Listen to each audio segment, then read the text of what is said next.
Good evening and welcome to the Trinnovo Group webinar, part of a series. It's entitled IR35, Planning Your Workforce. I'm Adrian McCarthy and I'm a senior advisor with the Trinnovo Group and to Broadgate Search, one of its subsidiaries. And I'm your host and chair today. Thank you for joining us from the comfort of your own home. I joined from the comfort of mine in Canary Wharf, as do our panelists from their homes in Cheshire and West Sussex. Together with me on your screens this evening are the fantastic and wonderful, in that order, Angela Ferguson from Safri Champness and DJ Marker from the Trinnovo Group. In a moment, I will get Angela and DJ to introduce themselves. After that, Angela will share her presentation, followed by a presentation from DJ. But for now, Angela, can I ask you to give us a quick wave? And DJ too. Thanks. So after their presentations, I then hope to segue seamlessly into a panel discussion with Angela and DJ about IR35 and their own presentations, looking to examine their guidance and advice for both the period pre-April 2021, the next 3 months, and also post-April 2021 in the medium and long term, during which I will invite you to ask questions or make comments via the chat feature on Zoom that Angela and DJ can answer and react to. So it's a pretty standard webinar format, and the fizz and the buzz, not necessarily in that order, will come from Angela and from DJ. And also, I hope, from your questions and comments on the Zoom chat feature. So we're aiming for about 45 minutes plus, or perhaps a bit more if you stay tuned. I know we're competing with Joe Biden this evening, but we hope to outdo him. We've probably got more people present than he has, which we hope you will understand. We hope you stay tuned, which we hope you will, but we understand the demands of family life, the distractions of children, and perhaps the daily timing of your lockdown exercise regime. Then after the main webinar, we're looking to divide into breakout Zoom rooms for some Zoom networking focused around our two speakers, Angela and DJ. And the links for those will appear later in the webinar. I'd like to introduce Lucy Neal, our Trinnovo colleague, who will be stage managing, well done Lucy, right on cue, the webinar this evening on Zoom, answering your logistical, probably logical as well, and technical questions, driving the slides, running the 2 polls that we have for you as the audience, because we want to get you involved. And she has to remind me when I've forgotten something. So Lucy, can you show yourself and give us a wave, please? Thank you, Lucy. Love the conservatory. And I'd love to introduce Rachel Roberts, who is signing for us this evening. You will have already gathered that that's what's going on. I was interested that she signed differently for when Angela waved from when DJ waved, but that's just my observation. So that's the format for this evening. We've got 2 great speakers. So I think at this point, if I've got it right, Lucy, what we're going to do is Angela's going to do her introduction of her background, followed by DJ. Then we'll do poll number 1. Angela, over to you. Hi, thanks, Adrian. Good evening, everybody. I'm Angela Ferguson, as Adrian said. I'm the director at Safri Champness, and I'm the National Head of Employment Taxes at Safri's. My background is 26 years in accountancy, initially within personal taxation and then most latterly employment taxes. So I specialise in everything, including IR35, but also areas such as national minimum wage, CGRS claims, salary sacrifice planning, benefits and expenses, remuneration planning, basically anything that's got pay-as-you-earn or national insurance within it. So my background, as I say, it's mainly been Big Four. I trained in the Big Four environment, and then latterly I've moved to Safri Champness. I thought it was funny with Adrian mentioning about family life. I've mainly been working at home for the last 9-10 months with 2 lazy teenagers, a rather large dog, and a husband when he is at home who talks very loudly. So I understand those challenges. Thanks, Adrian. Thanks, Angela. Really appreciate that. I did a meeting the other day with the FCA where the supervisor had his toddler on his lap for most of the meeting, actually. So DJ, over to you for your intro, please. Perfect. Thanks, Adrian. Hi, everybody. I'm the Chief Operating Officer of Trinnovo Group, which includes Trust and Soda, Broadgate Search and BioTalent. And in my role, I'm responsible for making sure that we support clients with their workforce solutions, particularly from an operational perspective, including compliance. So making sure that you, as our clients, get the solutions that you need, and that our consultants deliver for you, and that they meet everyone's expectations. This always includes IR35, and so hence me being on the call and on the panel this evening. During lockdown, I've always been a big fan of running. My personal fitness regime is something which will see me happen after this call, but also during this time in less restrictive lockdowns, myself and some of our neighbours have sort of set up an outdoor pub. It's called the Bedales Arms.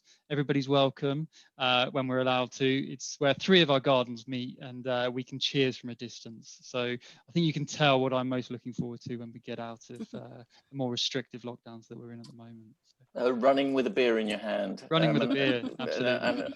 And I think you said that you've got some chickens that follow you on your run as well. We also keep some chickens, which is fun for us and our neighbours, as you can imagine. That's great. Thanks, DJ. And Angela, just before you start, I think you've got something interesting to share about the pandemic as well that you're involved in at the moment. Yeah, right. I ended up late last year doing a first aid at work course with St John's Ambulance, mainly because we were starting to slowly try and phase back into the office in small numbers. So we needed more first aiders. So at that, I asked about volunteering, and they told me this was coming up. There was going to be volunteer vaccinators. So I've recently just qualified as a volunteer vaccinator for St John's. So I'm awaiting my first shift. Well, I applaud that. We need all the help we can get in these troubled times. So I think we've come to poll number 1, so that we can canvass your views. Lucy, are you on top of this? Are you ready to poll and read out the questions? And just before you do that, Lucy, I think it's right to say that it's a bit like countdown on the telly. You've got 30 seconds to answer, but we're not going to provide the countdown music. Thanks, Adrian. So this is poll number 1, folks. So have you accessed the status of your current contract workforce? So yes, all of them. Yes, some of them. Unsure. No, we have some work to do, or no, we haven't even started. So we've got about 20 seconds left. 20 seconds. Okay, yeah. So if you could do that, please, we'd really appreciate it, and they give us a bit more material to talk about when we see what the results are of that in a few seconds' time. Until then, we're gonna quite quiet, and I think Rachel will stop moving for a second whilst we go quiet. There we go, folks. Oh, okay. Lucy, do you want to take us through the? Of course. So 38% are unsure. Next up, we have a joint response coming through. So yes, all of them, and then it's yes, some of them. 14% said no, we have some work to do, and then 10% said no, we haven't even started. Okay, that's really helpful. I'm just going to get a quick reaction from Angela and DJ, but also I'd invite any of the audience to just stay quickly on the chat feature as to why they are unsure, because that may help us in later discussion. Angela, any thoughts on those results? No, I think it's as expected. I think with the previous deferrals that we've had, and a lot of people have had other more pressing things to deal with, such as furlough. I think a lot of people have left IR35 this time to the new year to actually deal with. I think it's also, there's probably a lot that might be being done in the background, but not the formal assessments may not have happened, which in my experience isn't a bad thing. I don't think they should be done too early. That's really helpful, Angela. Thank you. DJ. Yeah, I think there's some interesting insight that can be drawn from it, particularly the group at the top where all of those assessments have been done. Those people look well prepared, but obviously taking Angela's point, hoping that that's it's timely. So that's interesting. It's not an unexpected spread, to be honest. It's exactly what we see when we go out to clients and we're asking different clients where their status is. So yeah, that's useful to know. So thank you. So in terms of the 24% also in the bottom two categories, does anybody need to, just very quickly, Angela, does anybody need to panic yet? No, but very much they need to start progressing and getting their plans in place. We may comment on the appeals process later on in the session, but there is the right of appeal there, so the contractor can appeal against an inside IR35 decision. And there's a 45-day window there to respond to that. So obviously working that backwards, I think we need to start picking the baton up again pretty quickly. Great, thank you. And DJ, you're one of the calmest people I've ever met. Any panic needed on behalf of that bottom 24%? Yeah. No, not from my side, Adrian, but I share Angela's thought, and I imagine that's why people are who are in that group and the others are on the call tonight, which is, if we haven't acted before, now's as good a time as any to start, and we'll hopefully come out with some practical things for everybody to do from tomorrow. So yeah, I look forward to going through that with everyone. Great, thank you. Angela, onto your slides, your presentation. So remind us, IR35, what's all the fuss about then? Yeah, well, indeed. If you can just move us on to my first slide, Lucy. Great. Just a very brief background. We all know, I'm sure, what IR35 is, but it doesn't help just to cover off a few key points. So it has been with us for some time, some 20 years or so. It's got a few other names. So the revenue referred to it as the off-payroll working reforms or the intermediaries legislation. And what it has done up to now is put the onus on the personal service company to actually self-assess themselves to see whether they should actually be a deemed employee of that end client or engager. Now, quite understandably, the revenue weren't seeing much movement in that area. So not a lot of PSCs were putting their hands up saying, yes, I'm going to operate pay-as-you-earn and national insurance on my earnings. I think I'm a deemed employee. So that needed to change. And back in April 2017, these reforms were brought into the public sector. So I've worked with quite a few public sector businesses, whether that be NHS trusts, councils, nuclear businesses, who've already had to face IR35. They will be bringing in some new processes from this April with the private sector changes. So they have a few new things to learn. But basically what happened back in April 2017 was that the new checking responsibilities changed from that individual's PSC to the engager or the end client. So they then had to assess whether that individual PSC was actually an employee or not. And if they were, then the pay-as-you-earn and national insurance now becomes the responsibility of the fee payer, which could be that end client or it could be the agency, and they have to deduct that and pay it over to HMRC. Next slide, please, Lucy. So we have had this sort of alluded to already, but we did have the proposed introduction of this postponed. So all medium and large private sector businesses were to actually inherit the same checking responsibilities from last April. And I think due to the pandemic and a lot of other changes going on at the time, the decision was made to defer it till this April. As far as we're aware, it will be going ahead. And actually, only a couple of days ago, Jesse Norman was asked in government whether these changes will be deferred, and he categorically said no, and that it was going ahead and for everybody to be prepared. So, you know, the legislation, it's all been enacted in a finance bill. So I think we really just need to carry on now and get ready for April 2021. So what are the rules here that we need to consider? Well, it applies to all medium and large private sector businesses. And so therefore, that means that for any small private sector businesses, there will be no changes. So importantly, the definition that's important is on the slide there. It's an old Companies Act definition. Basically, to be medium or large, you need to meet 2 of the 3 criteria. And this is the client or the engager meeting this criteria, not the contractor or PSC. So the turnover needs to be above 10.2 million, the balance sheet above 5.1, or the average number of employees need to be over 50. So if you meet 2 of those 3 criteria, you will be into the new regime from 6th of April. If we have unincorporated businesses, then we just look at that turnover test, so the 10.2 million. Sometimes we have complicated group structures, and there was some planning muted when these new rules were announced about people setting up lots of small companies. It doesn't work. There are various anti-avoidance rules there to stop it.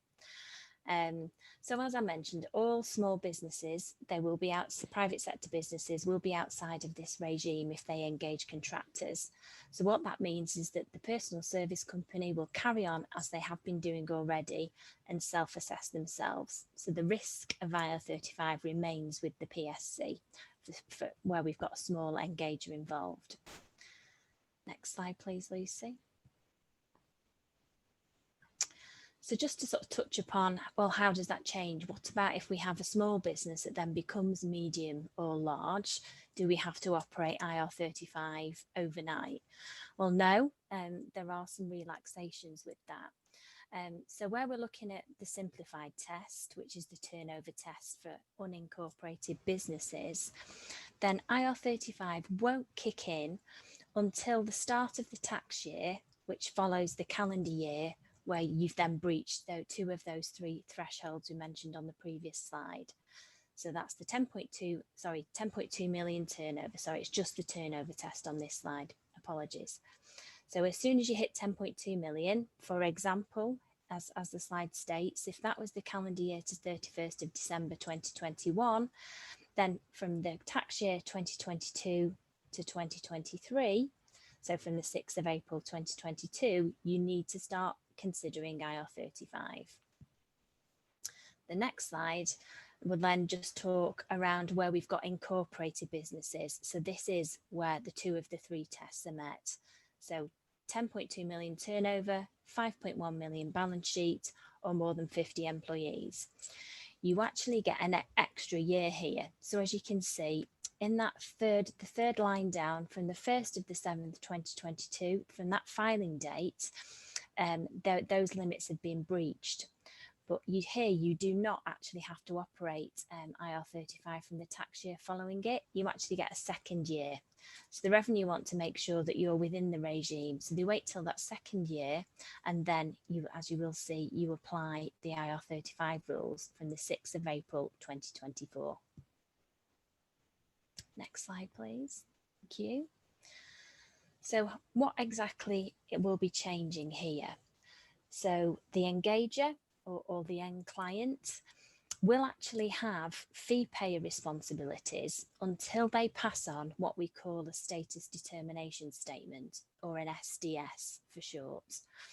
And they have to pass that to the party they contract with, for example, the agency, and the contractor themselves. If they fail to do that, then they actually retain those fee payer responsibilities. So it's very important that the SDSs, the status determination statements, get passed on accordingly. And the last party in the chain to receive that determination is classified as the fee payer. So if we have a simple structure where we have the end client, the agency, and the PSC, then the agency will be the last person in effect to be the fee payer in that chain, and will actually then report and pay overall that pay-as-you-earn and NIC to HMRC for any deemed inside IR35 PSCs. Quite importantly here, for it to be valid, so for that status determination to be valid, you can't just put inside with no explanation. You need to give all the reasons why that person is inside or outside IR35. And latterly, I have been asked, do I still need to issue an SDS to somebody who's outside? Well, yes, you do, because those reasons that you give are going to be very important should HMRC come out in a year, 2, 3 years' time and ask why you've made that decision. So they have to be given for inside and outside IR35 decisions. And that's how you show you're taking reasonable care. So we don't have a definition there of reasonable care, but what the revenue have done is set out certain guidelines which state that you've gone through a formal process, that everybody within the team's had the right training, and that you've understood the steps to reach that decision on that status determination statement. Contractors, agencies, PSCs can actually challenge that determination. So I referenced a 45-day period. So this is the appeals period. So if a contractor appeals against a decision for inside IR35, then the engager actually has 45 days to respond to that from the date they receive that appeal. Hence why you need to sort of work back from April in terms of planning for that deadline. And obviously there is always something here that the revenue like to cover off. So if they suspect that that they can actually recover monies from somewhere else in the supply chain, then they will do that. So there's been a bit of uncertainty here around where they can go. They can obviously go all the way back up to the end client. So including any agencies, any managed service providers, and then all the way to the end client here where pay-as-you-earn and national insurance haven't been deducted. So hence why it's really important that everybody in that supply chain understands what their obligations are and understands what each other is doing in part of that process to get ready for IR35. So for my final slide here, Lucy, if you'll just flick me on.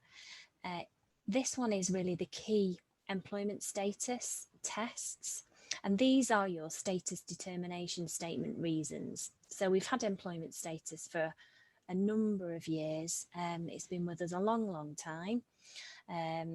Lots of tax cases on this, but they all focus on these tests.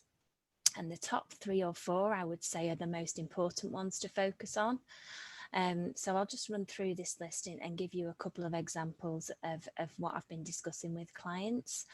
So you'll see it at the top, we have personal service. And this basically means that individual contractor at that PSC is providing that personal service. If it has to be them and no other, it can be an indicator of being a deemed inside IR35 status. If somebody has, sometimes we see clients say, oh, well, the contractor tells me that we've got a substitution clause there. So if they can't do it, they can substitute somebody else. Great. But what's important here is that it will actually be possible in practice, and it's not just in the contract and it will never happen. So it's a really strong test if you can evidence that this has happened in the past, for example, or will happen as we get into IR35 post-April. The other main test is control. So who's telling that contractor or that consultant what to do, when to do it, where to do it, how to do it, Are they actually having any work supervised? Or conversely, are they free to do their work as they choose to, when they choose to, how they choose to, because they are the experts? Obviously, the more that's within their remit and the less control that end client has over them, the more likely they are to be outside of IR35. Mutuality of obligation is something that we refer to as MU, another acronym. And it's basically a two-way test, but it's one that the revenue don't currently have within their CEST tool, which is their own status tool, check employment status for tax, because they assume it happens all the time. Of course, that's not correct. And I'll give you an example. So what this test talks about is that if I was the end client, then I have a duty to provide work to DJ, for example, as the consultant or contractor. And he has the obligation to accept every piece of work I give to him. But of course, that might not be the case. DJ might be able to say, no, that's not actually within my specialism, or oh, I'm when we can, fingers crossed, get back to going on holiday. I'm off on a month safari somewhere. If you can actually demonstrate you can turn that work down, then that stops that mutuality of obligation. So it's not always there. And again, it's super important that if that can be documented and evidenced, it's a really strong indicator of being outside of IR35. So it's quite an important one there. Financial risk. Again, is this person just getting paid a day rate? Does it matter how long they take to complete a project? If not, then they do sound more like an employee. But again, if, for example, they're given a deadline and they don't meet that deadline, but they still get paid the same and they're actually completing that project in their own time, they are taking financial risk. So again, a really good indicator that they're outside of IR35. The other tests are smaller ones, but I will mention them because if you've got somebody who's just on the cusp, they can obviously come into play. So how integrated is that person into the organisation? Quite a common mistake is they have an email. And I say mistake, that's probably unfair, because sometimes I think to access certain systems, they may need that end client's email. What I have seen in practice is perhaps to give them a generic email, so not one with their name, can help. Another thing that is a mistake, and I will reference this, is sometimes contractors or consultants inadvertently put the end client's name on their LinkedIn profile. The revenue are really clued up at checking LinkedIn, so just make sure that any contractors and consultants are aware of that and are not putting that end client on their sort of LinkedIn profile in a way that makes them sound to be, director of or whatever it may be in a management role, that kind of thing. Provision of equipment and benefits, is the engager providing them with all the equipment and giving them benefits that they would give to employees? Just want to be careful of there. A common one is where we have an employee that decides to come back as a contractor. If that employee, for example, has been terminated, so made redundant, and then comes back as a contractor, we have two risk issues from a tax perspective. One, was it a real termination? And people may know there is a £30,000 exemption that's often used with terminations for tax and national insurance. That could be in doubt if we have somebody coming back as a contractor. Sometimes you see it where people might want to just come back on a part-time basis and really they're just doing the same role but in a reduced capacity. So be careful there. And the last one on my slide here is contract length. A lot of organisations will have had people on their books for years and years, and perhaps this is a chance to really have a look and see if that's the way forward. But anybody who's been there for a long time will automatically be at higher risk. So when you're looking at populations, contract length, how long they've been with you is an important factor. But they're the key reasons there that I wanted to cover, and I think that's about it from me for now.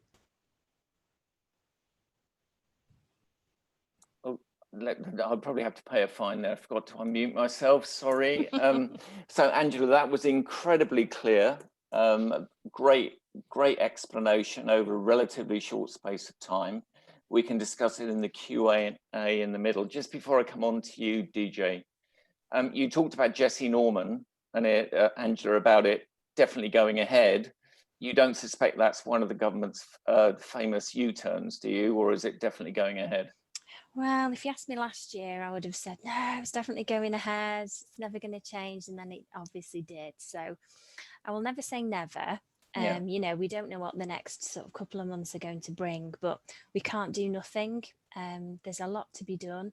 And I think it was quite sort of, you know, it was quite a strong statement that Jesse Norman made. You know, the legislation is there now, it's being enacted. I know that HMRC are drafting teams already to deal with IR35 investigations, albeit we're supposed to have a light touch approach. So I think, you know, unfortunately, there has been a lot of help given out to some businesses, not necessarily all, and that might be quite a topical subject here for certain PSCs, but they will need to recoup some of those grants and extra help that they've given. So I would say, as far as I'm aware, I would assume it's coming into play, but never say never. Great. And the other great nugget that you gave me there was to look again at my LinkedIn profile. I think it's okay, but I'm going to look at it. It's such a public document these days. Yeah, it is. Yep. DJ, over to you for your view of the world from the Trinnovo point of view and your role as the COO there. Thanks, Adrian, and thanks, Angela. That's really useful sort of feed into this. So that's really good. Look, when working with organisations on planning temporary workforces, you know, we typically go through 7 steps for success. And just to contextualise that before I come on to the roadmap, what success really means is making sure that your important projects and the plans that you have in place, and particularly those that are supported and reliant on temporary workforces, making sure those things stay on track, on budget, and ultimately compliant as well. There are obviously lots of things to consider in that, but IR35 is one of those aspects, and an important one, and that's what I'm going to take you through how we tackle that now. On the next slide, please, Lucy. What I've done is I've outlined here the process flow, and I'll talk you through the steps that we take to success. And along that journey, I'll share some of the experiences that we've had following this process with clients. Okay, so starting at the top, excuse me, one second. Sorry about that. Choking on myself. So starting at the top, within stage 1, we start by identifying who within the organization is responsible for IR35 compliance.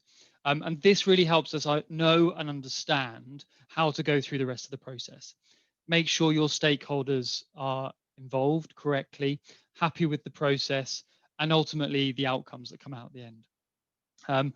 At the top here is a couple of areas where we typically see this responsibility sit, either within HR or workforce management teams, within the hiring managers themselves, typically have an involvement in understanding the real working practices, tax and legal experts, I'd include those both in the same place, and of course others. There may be others in the organization who have an interest in getting this right, for example, risk. So who's responsible within each of your organizations? And I can assure you that this changes in every organization that we've worked with.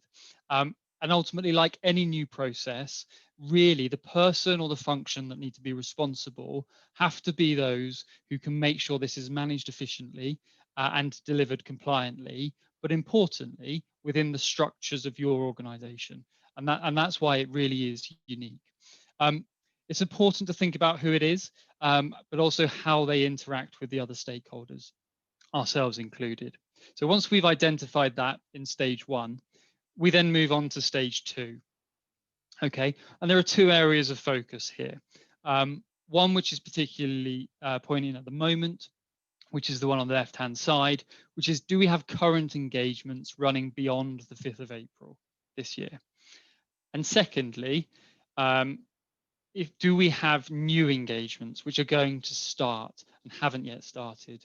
And provided we're in one of those scenarios, and to be honest, if we're not, then there may be an opportunity to sit back, for you all to relax, have a cup of tea, maybe treat yourself to something stronger, because actually there's not much for you guys to do. But I'm assuming that because you're on the call, and you want to find out more, and we've seen that there are varying levels of preparation for this, we probably sit in one of the first two camps. We've got existing contracts, and we're going to have some more either now or beyond April. So back in that scenario, we start looking at those existing engagements first, okay? Those that are running beyond April. And what we want to do here is we want to make sure that these engagements are right, and we've got the correct model in place. To do this, it's the first thing that we need to do is actually find out all of the ways in which your organization contracts with temporary workforces, okay? And we want to make sure that we've got all of those contractual models and the underlying ways of working really succinct and compliant. I'll take a pause from the process flow for a second, just to draw out that the clients don't always know how many temporary workers they have within their organizations. And actually, it's actually quite common not to know how they're all engaged. It's quite rare that at a first attempt, we'd see clients that can identify all of their temporary workers up front. I've worked with clients to compare employment records with site access cards. I've reviewed supplier lists from accounting systems, and we've created other interesting ways really to uncover pools of temporary workforces within your organizations. So and we might come on to a couple more of those and the interesting investigation skills that we might have developed along the way of really uncovering those models. But once all those current engagements are identified and we've got a view of the new upcoming engagements, we move on to stage 3, okay? And this is where we move to determination, the status determination that Angela referred to before. Now, there's sort of two ways that this is typically approached. Some clients like to do these determinations themselves and then pass them through the supply chain. And of course, that's absolutely a really good and valid way to work with us. But there are also lots of scenarios where Trinnovo supports clients to not take responsibility for the outcome of the determination or feeding into how the engagement's necessarily delivered, but just going through that determination process. And how we typically do this is we absolutely do use the Pssts tool, and we've got our own specialist supported tool, which has Ir35 specialists sat behind it. And we like to run through this tool in collaboration with you, the clients, to get a real understanding of the ways the engagement will work in practice. Once we've done that, so we have a determination, we have it in hand, and we've identified whether or not this engagement is going to be with inside or outside of Ir35, we can move into the workforce planning strategies. Okay, and there are really two main outcomes here, leaving aside the third where it's unclear for a moment. But there is inside of Ir35 and outside of Ir35. Okay, and we can engage with temporary workers and provide temporary workforce solutions through a number of ways which are compliant for each of those models. Now, I won't go into huge amounts of detail, but I'll just cover a couple of benefits of each. Okay, so PAYE, this would be where Trinnovo employs the workers. We employ them on our payroll, and then we contract this temporary workforce to you, our clients. And Trinnovo is responsible for the employment and the payment of the worker and the correct tax and national insurance deductions, and making sure that those returns are made to HMRC in the correct way. The real benefit here for the client is the simplicity of the contractual chain. And that simplicity means that we can prove compliance with the Ir35 rules and the correct deductions. Okay, so that's becoming a really popular way to engage with temporary workforces through any of our brands, BioTalent, Broadgate, and Trust and Soda, and we're seeing that more commonly across the market as well. Umbrella. Okay, so I think we're probably all pretty familiar with this, but this is where we then outsource the employment again of the workforce to a third party. And in this scenario, the umbrella remains the responsible person for making those correct deductions and also the employment of the worker. This is absolutely compliant in either scenario. Just a word of caution here, this is slightly more complex, and umbrella structures are reasonably complex in themselves. And just with that complexity, just comes an extra need to be really visible on how that compliance is working through the chain. Okay, and then finally, PSCs. So Angela mentioned these, and I'm sure we're all used to engaging workforces in this way. The services are provided by a limited company. The worker is the employee and director of that company. A thing to be mindful here, and Angela touched on this, is we expect to see in the transition of this rules post April this year in the private sector that we'll see more PSC workers and companies willing to work under a deemed inside basis, and that hasn't been seen in volume across the private sector before. So just be mindful that if that is the case, that you need to make sure that your supply chain is capable and able to make those deemed deductions in a compliant way and share that compliance with you. We actually don't expect PSCs to operate in this way over a long period of time. We would expect this to happen if the worker actually thought that they were going to achieve an outside of Ir35 engagement next, and they were doing a short-term assignment. So it may not be a long-term thing, but we expect to see more of it. And then, of course, if the determination is outside, we can continue to work with PSCs on an outside basis and provide those in our workforce solutions to you.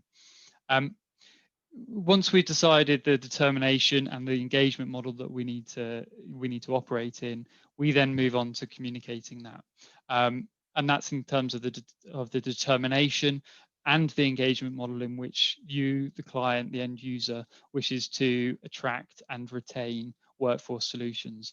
And so we go through that process. At Trinnovo, we like to make sure that we take on that status determination at the earliest possible case in that hiring process to make sure that we're providing you with the right workforce solutions.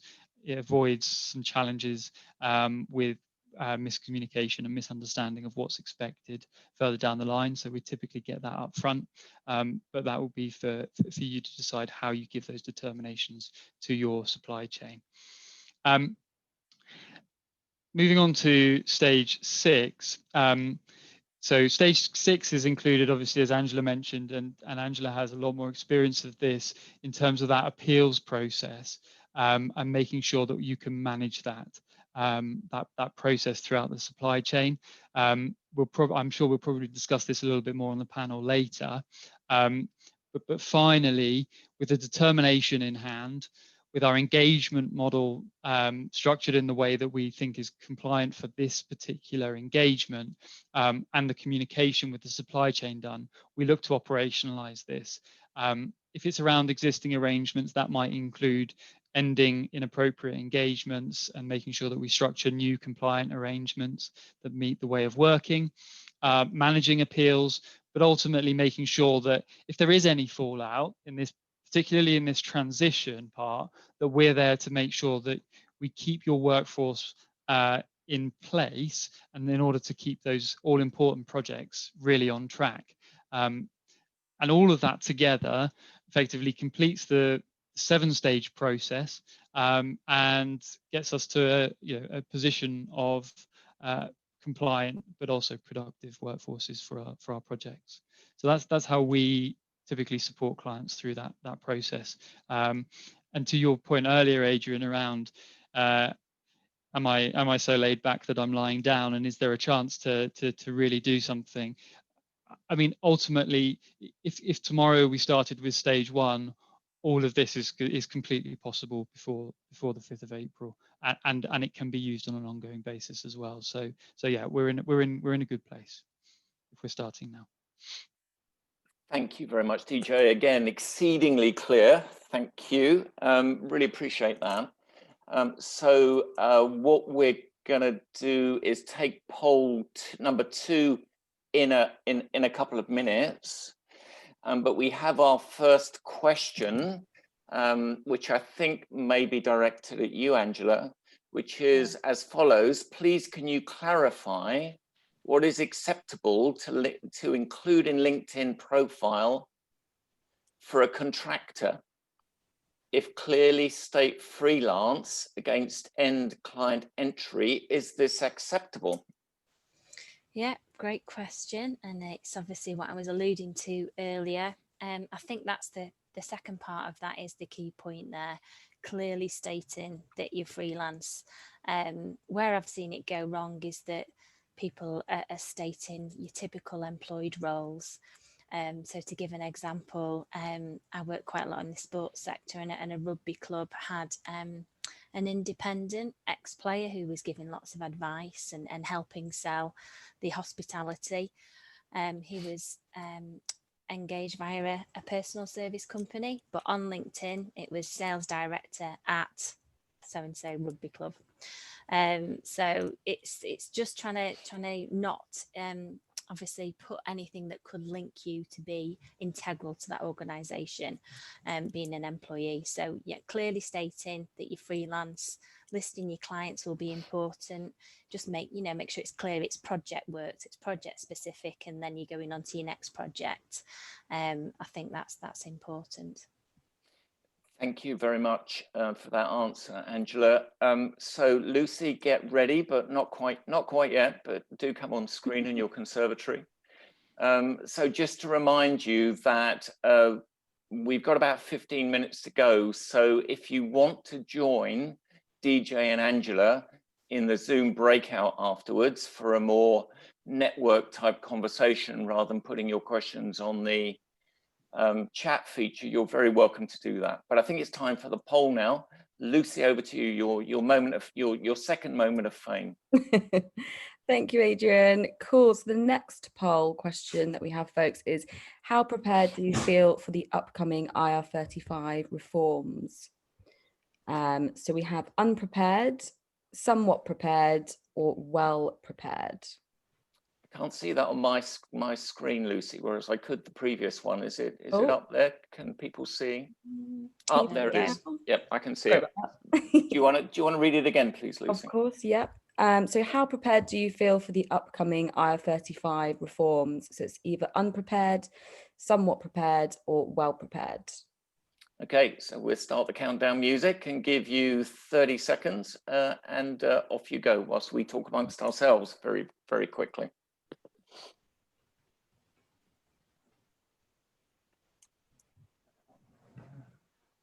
So just another 20 seconds, folks. There's a few more coming through.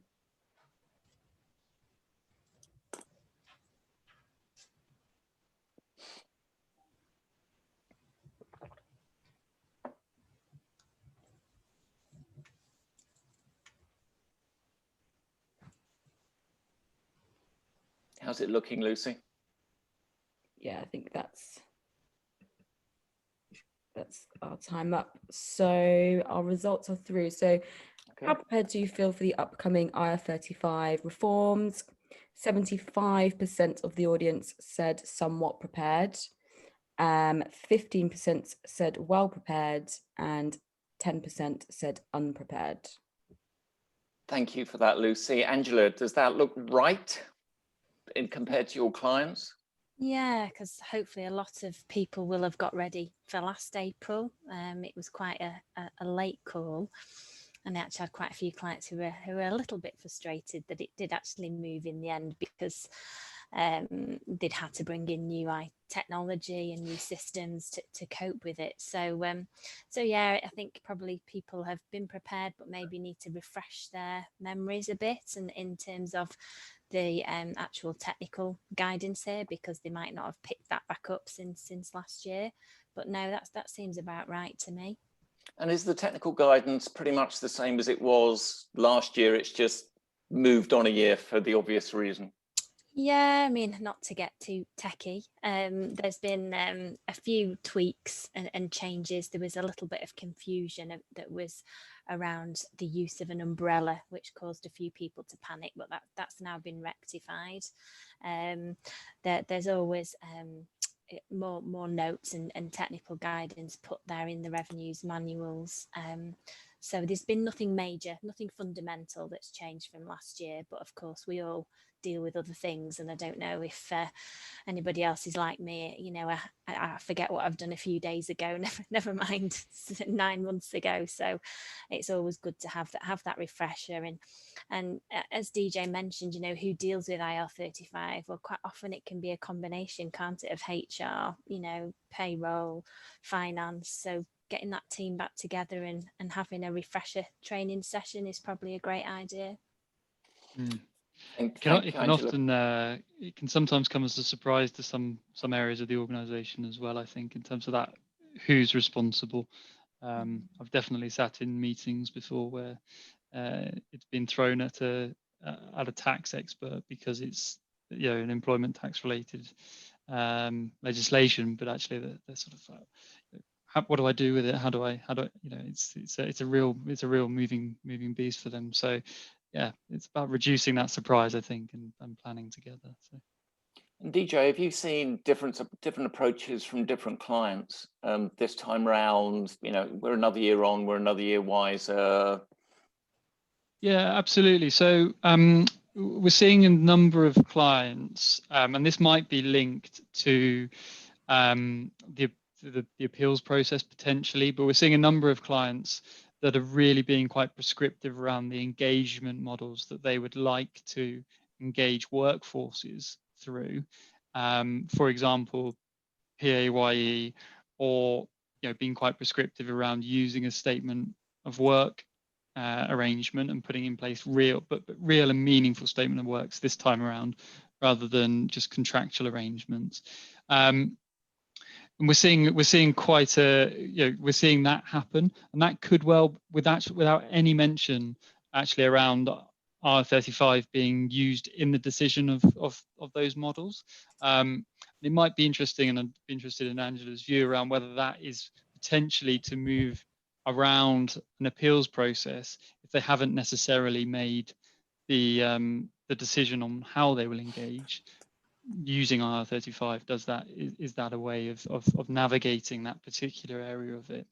And then I think the other change that we're seeing is we're seeing a much larger take up in agency PAYE this time around over umbrella option as a way of engaging with workers, and that can quite often be better for the worker.